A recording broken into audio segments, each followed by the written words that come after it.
con esta su hermosa esposa llamada la Iglesia, la cual es por Jesucristo y Él mismo, por amor de sí mismo, de su propia palabra, la limpió y la hizo total y completamente digna de poder entrar a su presencia, por lo cual hoy celebramos enteramente el hecho de poder creer en la hermosa escritura, en la hermosa palabra de Dios. Bien, eh, la palabra es algo que nos enseña todo lo que hay en el corazón, no solamente de las personas, sino también en el corazón del Padre. A través de la palabra nosotros podemos visualizar lo que es intangible. Para introducirnos en este proceso acerca de el poder de la palabra del Señor, nosotros vamos a darle un poco de significado a lo que son las palabras. Con las palabras, Dios creó todo lo visible. Primero era invisible a los ojos, pero por medio de las palabras le dio forma al universo, al sol, a las estrellas, a la tierra, a un lugar llamado Edén, del cual nosotros fuimos expulsados, pero al cual nosotros volveremos a una tierra llamada la Nueva Jerusalén, habitación del estrado de los pies de nuestro Padre, y en el cual nosotros cada uno anhelamos poder entrar por esas puertas celestiales. Por esto se arrepiente nuestro corazón y somos nosotros llamados por nuestra conciencia, esa voz que es del Espíritu Santo, la cual nos guía como una luz a poder seguir las huellas frescas de nuestro Señor Jesucristo. ¿Por qué me llamáis Señor, Señor, y no hacéis lo que yo digo? ¿Por qué me llamáis Señor, Señor, y no hacéis lo que yo digo? Si Cristo es nuestro Señor, nosotros tenemos que hacer lo que nuestro Señor nos dice. Este es el año del Espíritu Santo y la palabra de Dios. Qué combinación tan poderosa.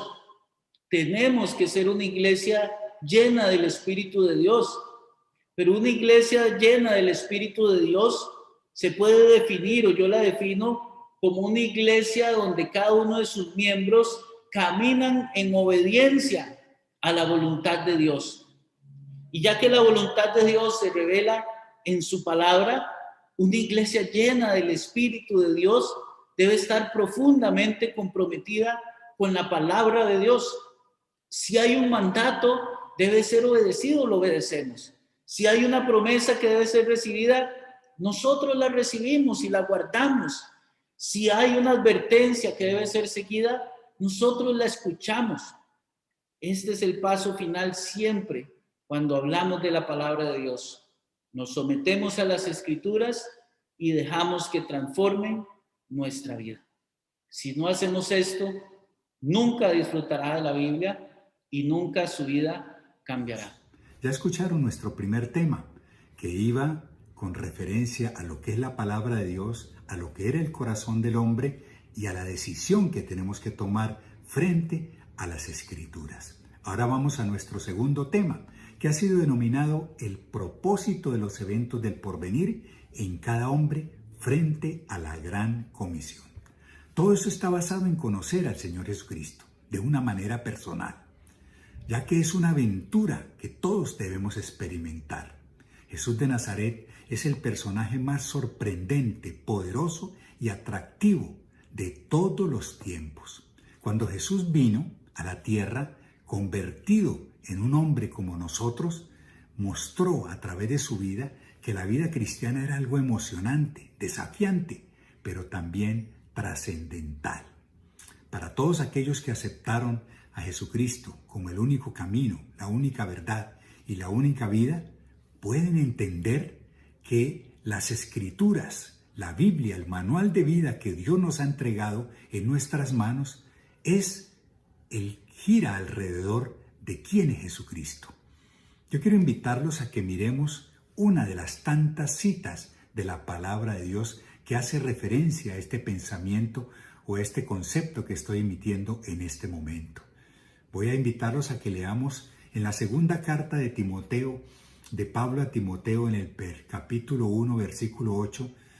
Pablo desde la cárcel escribe a Timoteo y le dice las siguientes palabras: por tanto, Timoteo, no te avergüences de dar testimonio de nuestro Señor, ni de mí, preso suyo, sino participa de las aflicciones por el Evangelio según el poder de Dios.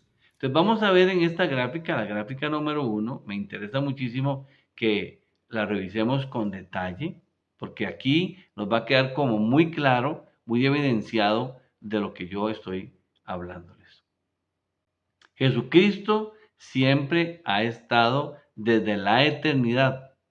Veamos en esta gráfica, es una línea recta a la izquierda infinita. Vamos a comenzar por ahí. Vamos a iniciar primero la parte izquierda de esa recta horizontal que tenemos ahí. En Juan 1, del 1 al 2, dice así: en el principio era el Verbo, y el Verbo era con Dios, y el Verbo era Dios. Este era en el principio con Dios. En este pasaje está muy claro que ese verbo que está con mayúscula se refiere a Jesucristo. De manera que Jesucristo estuvo siempre, desde el principio. Él ha estado con Dios y Él es Dios, como ustedes saben muy bien. Son tres personas en un solo Dios verdadero. Y dice, este era en el principio con Dios, o sea, desde el principio estaba Jesús. Pero también otro pasaje que nos ayuda muchísimo es Colosenses 1, versículo 15 al 17. Dice, Él es la imagen del Dios invisible y primogénito de toda la creación, porque en Él fueron creadas todas las cosas, las que hay en los cielos y las que hay en la tierra, visibles e invisibles, sean tronos, sean dominios, sean principios, sean potestades, todo fue creado por medio de Él y para Él. Y en Él es antes todas las cosas, y todas las cosas en Él subsisten. Sigamos analizando entonces esta misma gráfica.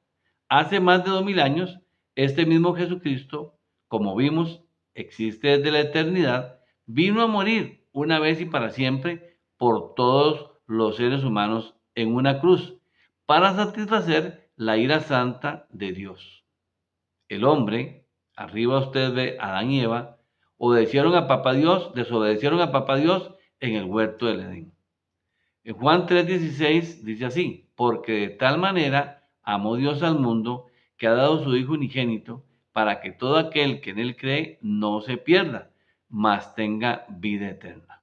Y Romanos 5:8 dice, mas Dios muestra su amor para con nosotros en que, siendo aún pecadores, Cristo murió por nosotros.